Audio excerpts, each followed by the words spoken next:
Iveren was very beautiful. Every man wanted her. But there was a problem. Whenever a suitor came to her home, she would fight him off, pour water on him, or send him away in shame. The whole village was confused. Some people said she was proud. Others whispered she was cursed. But the truth was different. Iveren carried a secret so heavy she would rather push every man away than let anyone discover it. In the small village of Siagbe, there lived a very beautiful young woman named Iveren. Her skin was smooth like fresh palm oil, and her eyes shone like morning dew on guinea grass. Men who passed by always turned their heads to look at her. Some even whispered, "This one is wife material." But Iveren was not like other girls. While many maidens dreamed of marriage and wore beads to attract suitors, Iveren kept to herself. Whenever men came close, her smile would disappear. Deep inside, she carried a heavy secret, a secret that made her afraid of marriage. Her uncles, Aondohemba and Ioliom, were tired of waiting. They said, "This girl is wasting time. Look at her beauty. We should collect her bride price and build new huts. Why is she behaving like this?" So, they started inviting suitors to the compound, hoping one of them would marry her. But Iveren? She had other plans. The first suitor arrived with kola nuts and palm oil. He introduced himself boldly and tried to sit close to Iveren. Before anyone could say "Kwase Usha," which means welcome, Iveren carried a calabash of water and poured it straight on his head. The man jumped up, embarrassed, and ran out of the compound. From that day, whispers spread in Siagbe. People began to call her the difficult girl. Some even said she was cursed. But Iveren didn't care. She told herself, "Better they fear me than discover my secret." After that first disgrace, one would think men would stay far away from Iveren, but beauty is like ripe mango. No matter how many times people are warned, they still stretch their hands to pluck it. Soon, another man came, this one tall and strong. His name was Osho. He brought roasted yams, palm oil, and even a fat goat to impress Iveren's uncles. Her uncle, Aondohemba, rubbed his hands in excitement, saying, "This man is serious. He will pay bride price well, oh." But Iveren sat quietly, staring at Osho with sharp eyes. When Osho tried to touch her hand gently, she reacted like fire. She picked up a broom and began to chase him around the compound, shouting, "Leave me alone! Go away!" The poor man dropped his gifts and fled, while the children of Siagbe laughed and clapped. Her other uncle, Ioliom, shook his head in anger. "Iveren, you want to shame us? Do you think you will remain a girl forever? If you refuse again, I will force you into marriage myself." But Iveren only looked down, her heart beating fast. She thought, "They don't know. They don't understand why I do this." The truth was, every time a man came close, she feared her secret would be discovered, the secret hidden deep inside her that she dared not speak of. Not long after Oshio ran away, more men came. Some were hunters, some were farmers. Even one rich trader from the next village came with bags of salt and fine cloth. But none lasted more than a few minutes near Iveren. One hunter named Tayotom tried to impress her by boasting, "I killed a bush cow last week. If you marry me, you will never lack meat." Iveren didn't even let him finish. She picked up a pestle from beside the mortar and raised it high as if she would strike him. Tayotom dropped his machete and ran like a frightened child. Another suitor, Sambe, came dressed in his finest white wrapper. He thought maybe respect and gentle words would win her heart. But when he sat too close, Iveren bit his arm so hard that he screamed, "Ah! This girl wants to kill me!" He left crying, holding his wrapper tight so the villagers would not see his tears. By this time, the whole village of Tesiagbe was buzzing with talk. Some people whispered at the market, "That girl must be possessed. No, she is just stubborn. Beauty like that with no husband. Something is not right." Even the children began to sing songs whenever she passed. "Iveren, Iveren, the girl who beats her suitors away." Her uncles were boiling with shame. They could not collect any bride price. They began to warn her, "If you continue like this, you will grow old in this compound and no man will look at you again." But deep inside, Iveren sighed and thought, "If only they knew the real reason. If only they knew what I hide, they would stop disturbing me." Her secret sat heavy in her heart, like a stone at the bottom of a river. By now, Aundohemba and Yorliam, Iveren's uncles, were fed up. Each time they thought they had found the right man, she scattered everything. The bride price they had been dreaming of kept flying away like a bird. One evening, they sat outside under the moonlight, drinking burukutu and grumbling. Aundohemba said, "This girl will finish us with shame. How can a maiden so beautiful turn into trouble like this?" Yorliam added, "Do you know how many goats, yams, and colonuts have gone to waste because of her madness? By now we would have built new roofs for our huts." They both agreed something had to be done. The next morning, they called Iveren and spoke sternly. "From today, no more disgrace. The next man who comes, you will marry him. If you fight again, we will force you out of this compound." Iveren's heart pounded. She wanted to scream, but she swallowed her words. Instead, she knelt quietly and nodded. Outwardly, she seemed calm, but inside she was shaking. She thought, "How do I explain to them that it is not stubbornness?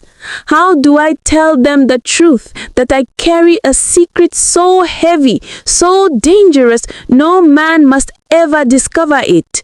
That night, while everyone slept, she sat by the fire alone.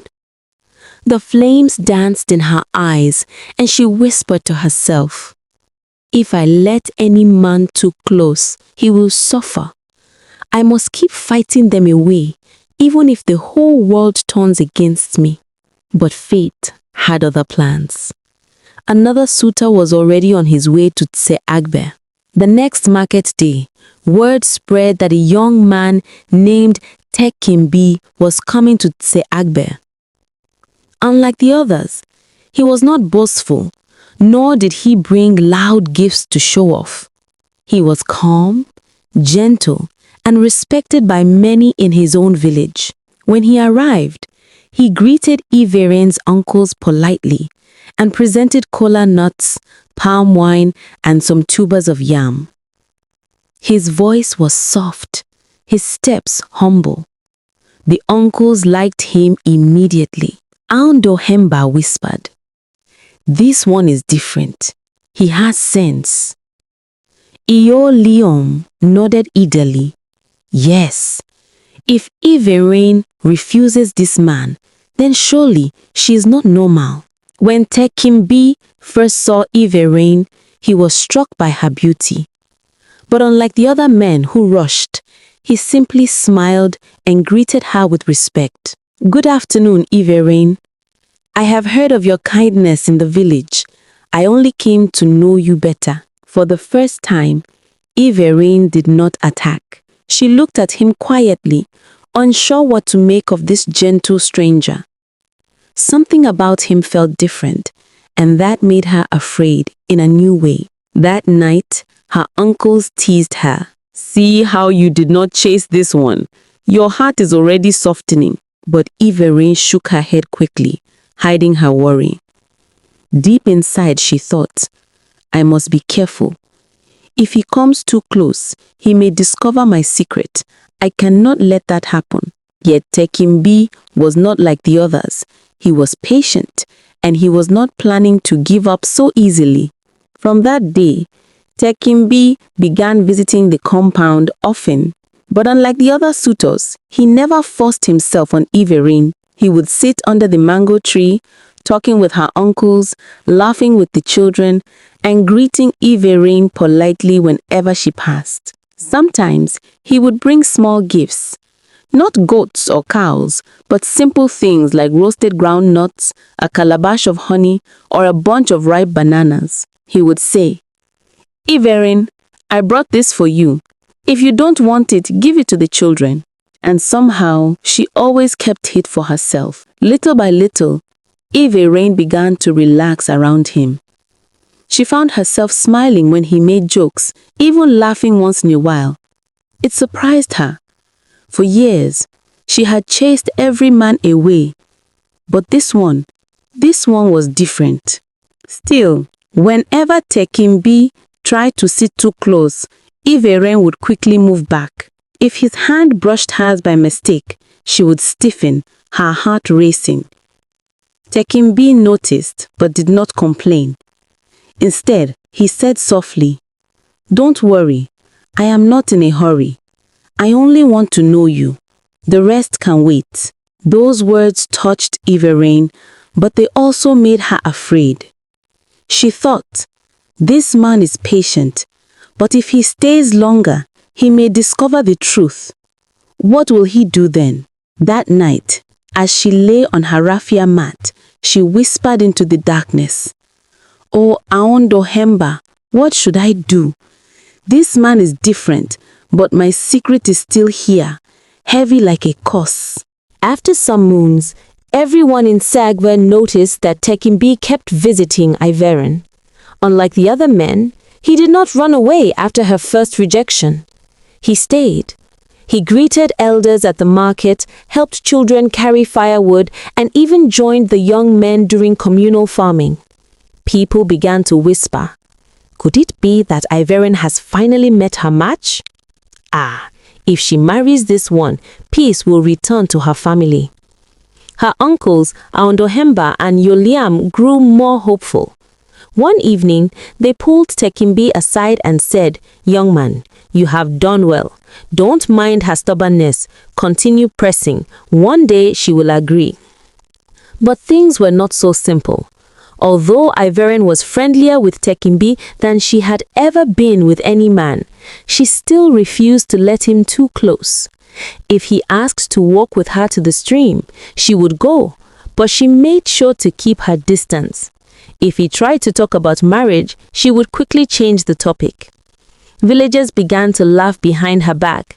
Some said, that girl is just playing with him. Others replied, no, she is hiding something. If not, why does she keep every man away? The gossip reached Iveren's ears and her chest grew heavy.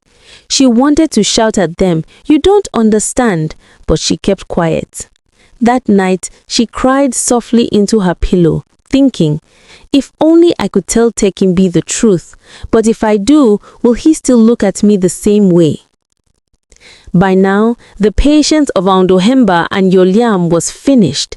They could see clearly that Tekimbi was serious. He had not run away like the others. He visited every week, he brought small gifts, and he respected their household.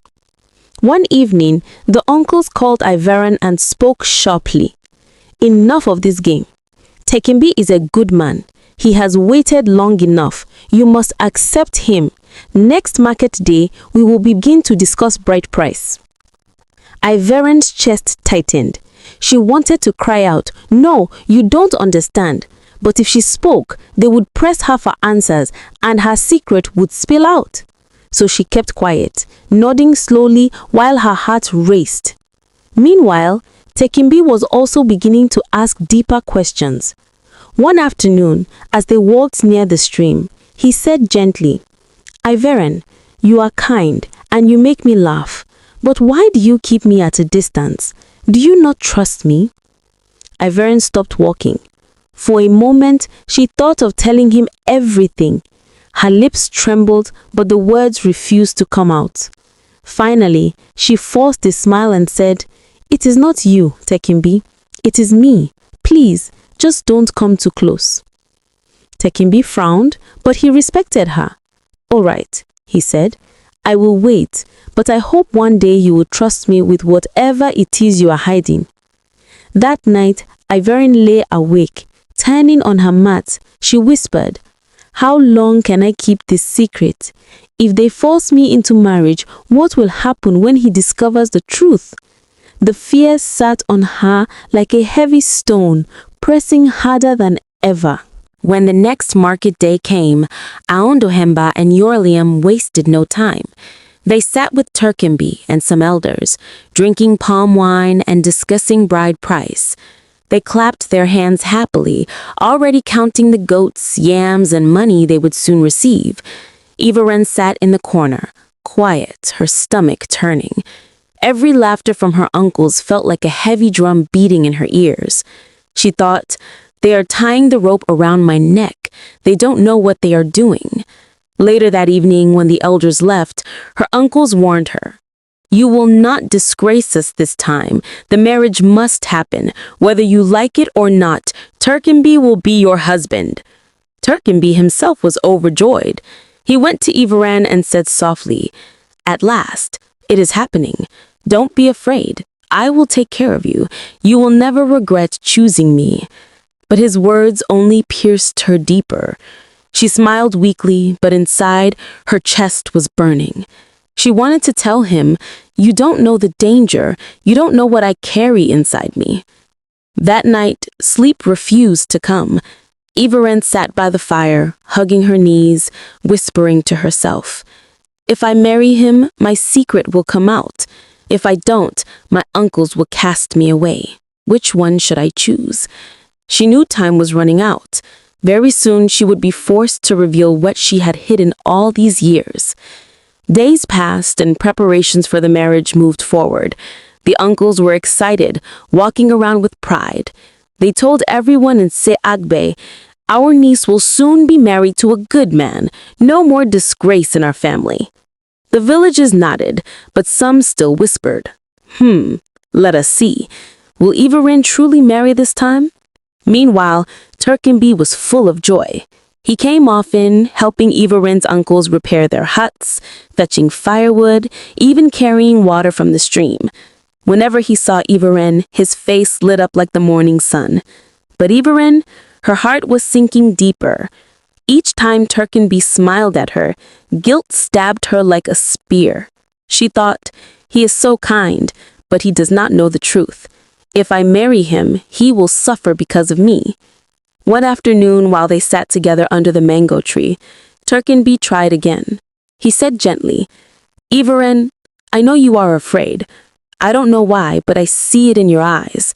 Trust me. Whatever it is, I can carry it with you." For a moment, Iveren's eyes watered. She wanted to tell him. She wanted to say, "Iveren, I am hiding a secret that could destroy us both," but the words froze in her throat. Instead, she shook her head and whispered, "You don't understand. Please, don't ask me." Turkenby sighed, but he did not give up. He only said, "All right, I will wait, but know this, I will not leave you no matter what."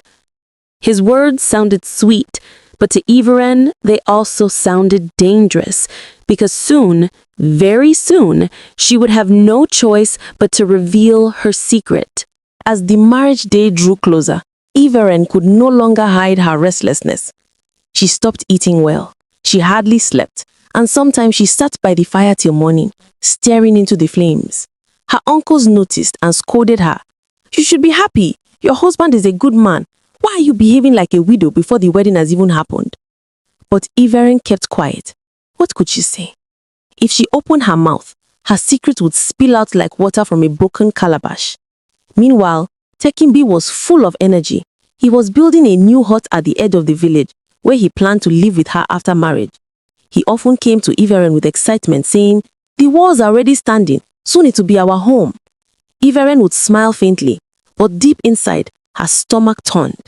Every brick, every pole he fixed was like another chain locking her to a future she dreaded. At night, she whispered to herself, "If Tekimbi marries me, the truth will come out. He will discover what I carry between my thighs, and when he does, he will hate me forever." The burden pressed her chest like a grinding stone. She felt trapped between the love of a good man and the weight of her dangerous secret. The wedding day was now only a few sunsets away. Teyagba village was buzzing with excitement. Women gossiped at the stream, men teased Tekimbi at the market, and children sang songs about the upcoming feast. But in the middle of all this joy, Iveren carried a storm inside her. The more the day approached, the heavier her chest became. She could barely breathe. One evening, Tekimbi found her sitting alone under the udan tree, tears rolling down her cheeks. He rushed to her. "Iveren, what is it? Why are you crying on the eve of our happiness?" She shook her head, covering her face with her hands. "You don't understand, Tekimbi. I cannot marry you. I cannot marry anyone." He looked at her, confused. "Why? Tell me. If you love another, I will step aside. If it is your uncles forcing you, I will protect you. Just speak to me." Iveren's voice cracked as she whispered, "It is not my uncles. It is not another man. It is me. I carry a secret, one that no husband should ever discover." Tekembi took her hands gently. "Then tell me, Iveren, I am not afraid. If we are to be one, let me carry it with you." But Iveren quickly pulled away, shaking her head violently. "No! If you know, you will run. If you know, everything will be destroyed." Tekembi sat quietly, staring at her with worry, but she refused to say more. That night, she cried until her eyes were swollen. She knew the time had come. She could not keep silent any longer. The night before the wedding, Iveren could not take it anymore. The secret had sat in her chest like a heavy stone for too many years. If she went into marriage without speaking, disaster would follow. So, she sent a small boy to call Tekembi quietly. When he arrived, she led him behind the compound, far from the ears of her uncles and the villagers. The moon shone above them, and the night was silent except for the sound of crickets. Iveren's hands shook as she spoke. "Tekembi, before tomorrow comes, you must know the truth. I have hidden it all my life. This is why I fought every suitor, why I poured water, why I chased them away. I was not mad, I was afraid." Tekembi leaned closer, his eyes gentle. "Tell me, Iveren, whatever it is, I am here." Her voice trembled. "Between my thighs lies something no woman should carry. It is not ordinary. My mother warned me before she died that if any man touches me there, something terrible will happen to him. Some say it is a curse, others say it is a spirit's mark.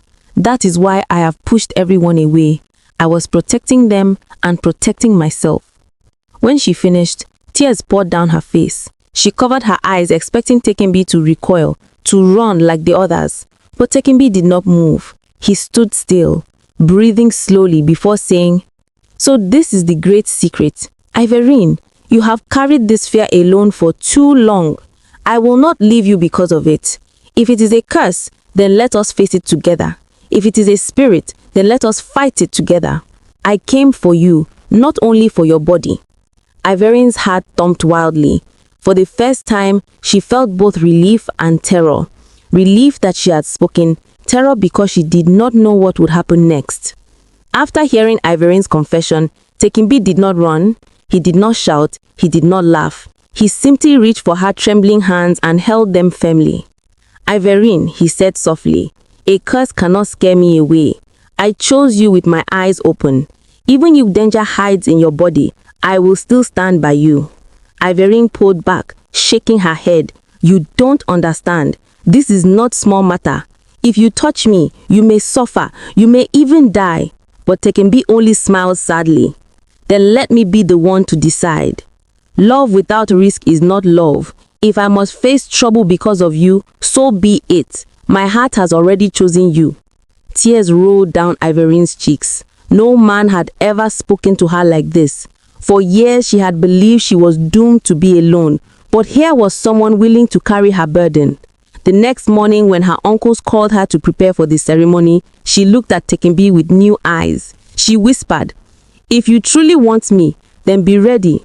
My secret is no longer hidden. Whatever happens next, we will face it together." Tekembi nodded firmly, his face shining with determination.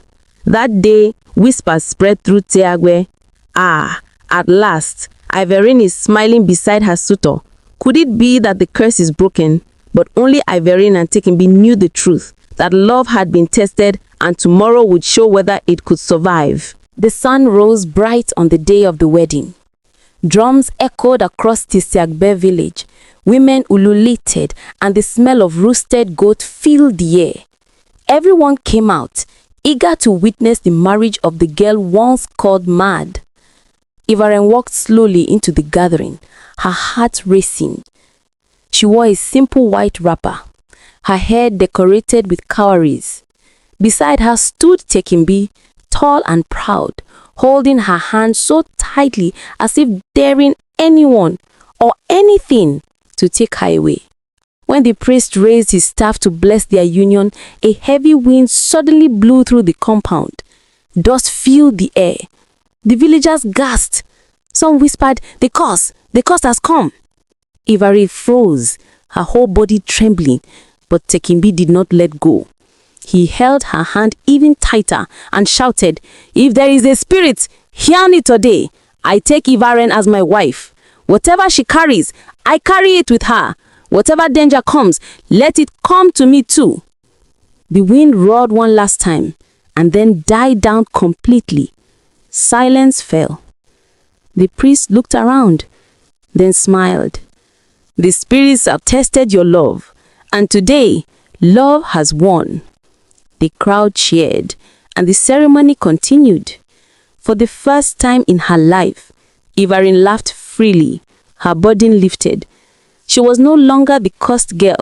She was Tekembi's wife, and together, they would face whatever the future held. That evening, the village feasted until the moon was high. Drums beat, children danced, and even the elders nodded in approval. The lesson spread from house to house, from heart to heart. True love does not run from fear. It stands, it fights, and it carries the load together. Even a curse is powerless against love that refuses to break.